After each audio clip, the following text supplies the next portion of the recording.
Howdy folks, if you're still alive out there, then welcome back to the number one and the only radio broadcast in the apocalypse. Hello?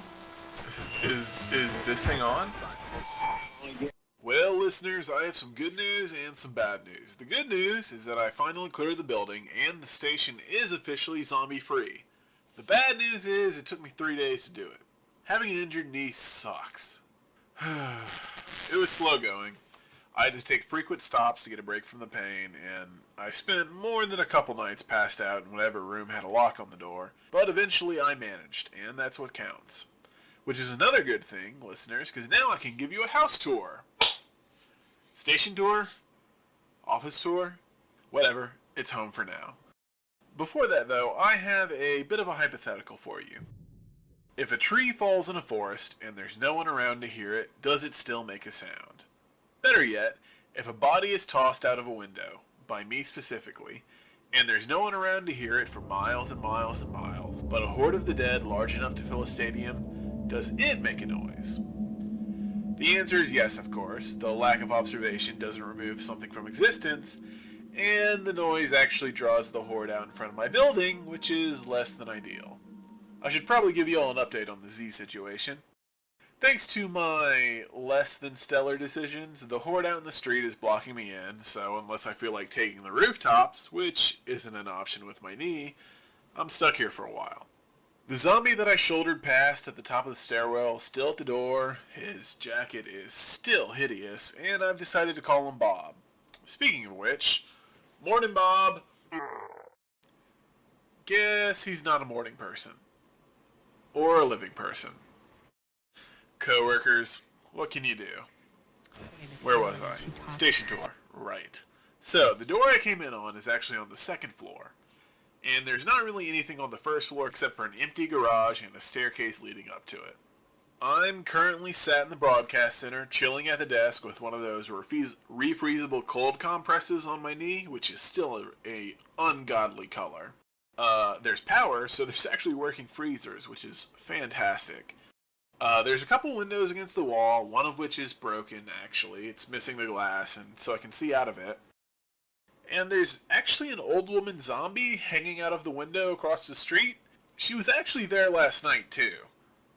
It's kind of weird that she's still there. Where are my binoculars? 1 second. Let's see. Oh. She's jammed against the windowsill by like a dresser or something. She's also wearing a waitress uniform and a name tag. And it looks like her name was Miss Mabel. Huh. Moving on. There's some couches and a coffee table behind me. Broken window aside, I'm not too worried about zombies coming in here. Because it's the living room. Get it?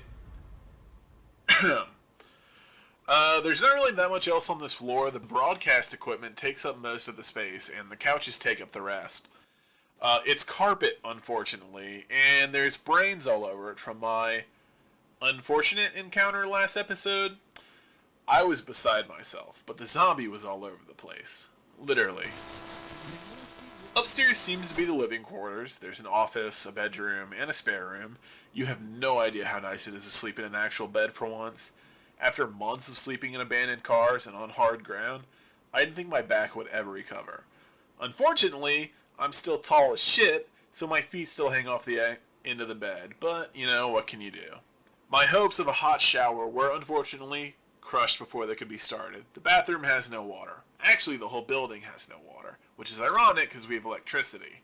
I'm guessing the water system was connected to the main grid, and when the grid went down, you know. Water is going to be a problem eventually, but that's also a problem for future me. R.I.P. to him, sucker. Food, luckily enough, is not going to be a problem. Whoever lived here before me must have read the writing on the wall when the apocalypse kicked off, and they stocked up on some food. One of the closets in the living quarters upstairs is stuffed full of canned goods. Unfortunately, it's literally all beans. Yeah, you heard me right. Enough cans of beans to keep me alive for like half a year at least.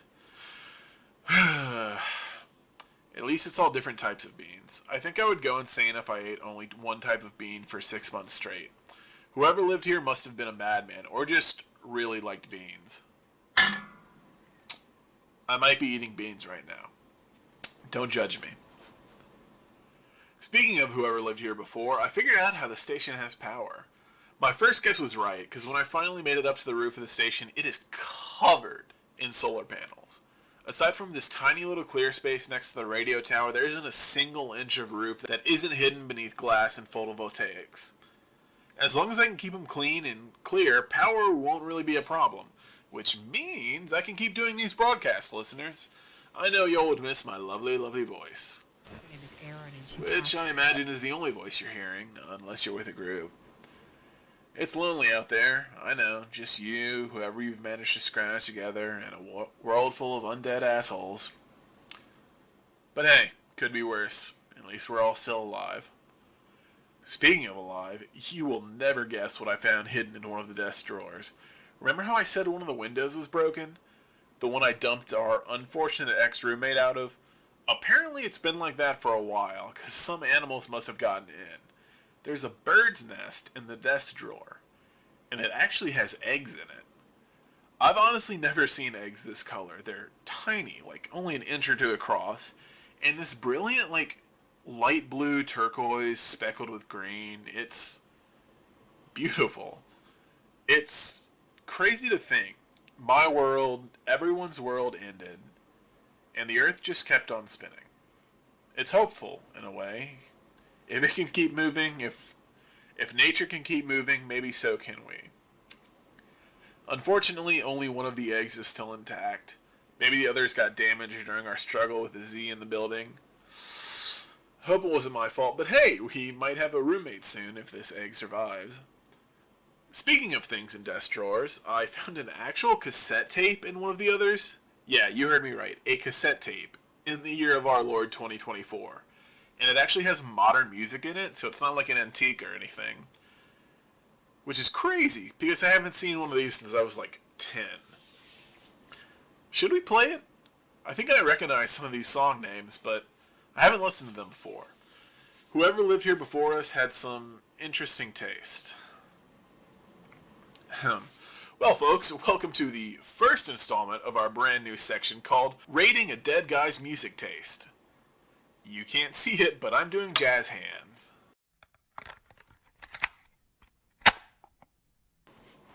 I hope this stuff won't get me in trouble with the DMCA.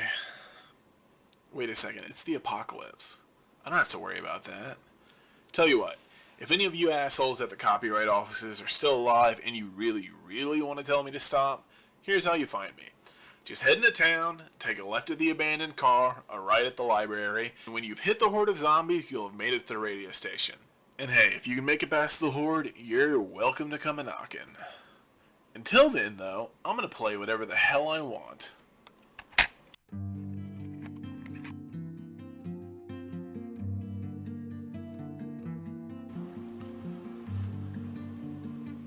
God, I didn't realize how much I missed music. It's crazy. Music used to be such a massive part of my everyday life. I always had headphones in, jamming out to my favorite tunes for hours of a day. And I don't think I've listened to any since this whole apocalypse mess kicked off.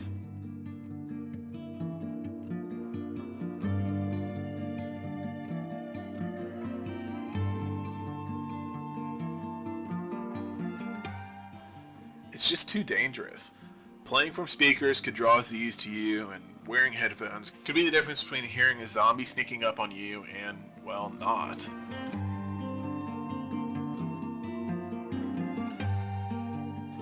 Plus, I lost my phone pretty early on, and with it, all of my songs. It's actually probably still in that first refugee camp.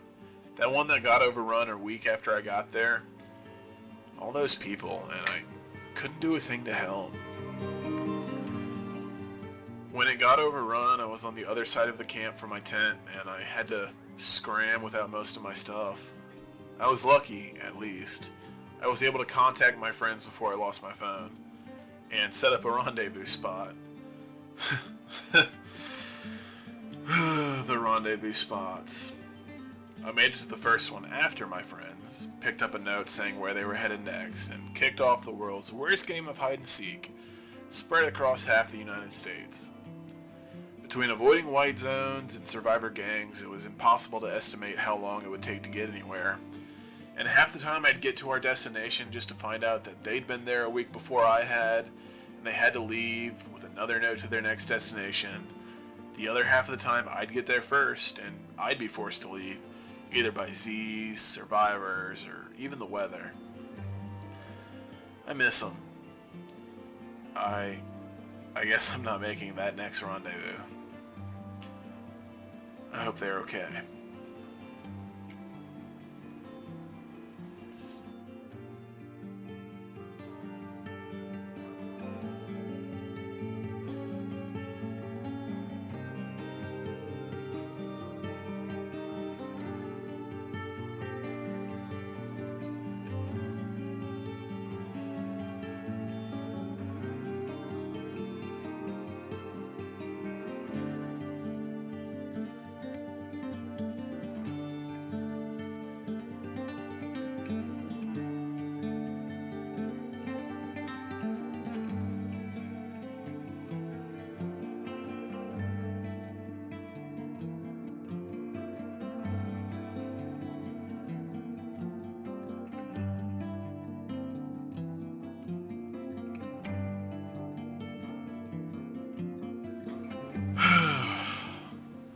Not a bad song. I'd say 8 out of 10, I guess. Little slow, but, not horrible.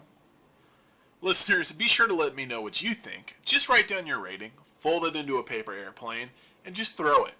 It'll definitely make its way to me eventually. I promise. Wink. Did I just say wink out loud? What the fuck? I think I'm going crazy. Solitude does tend to get to you. Do y'all hear that? It sounds like crack the egg. The egg is cracking. Holy shit. I'm about to get a new friend here. I wonder what type of bird this is. I've never seen an egg like this. Let me just lay down here next to this nest. Folks, I'll see you next time on the next broadcast. Just make sure you're still alive to hear it.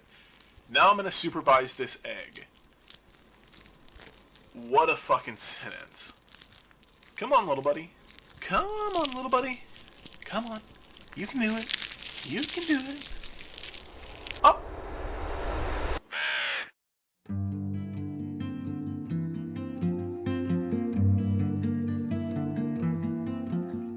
Howdy folks, Speaker here. If you want access to bonus content such as extra episodes, behind the scene content, and exclusive Discord, you can join our patrons over at patreon.com/podstillalive and supporting the podcast. It would mean a lot if you checked it out, and hey, while you're here, give this podcast a like or a follow on whatever platform you're listening to. I'll catch you on the flip side. Later.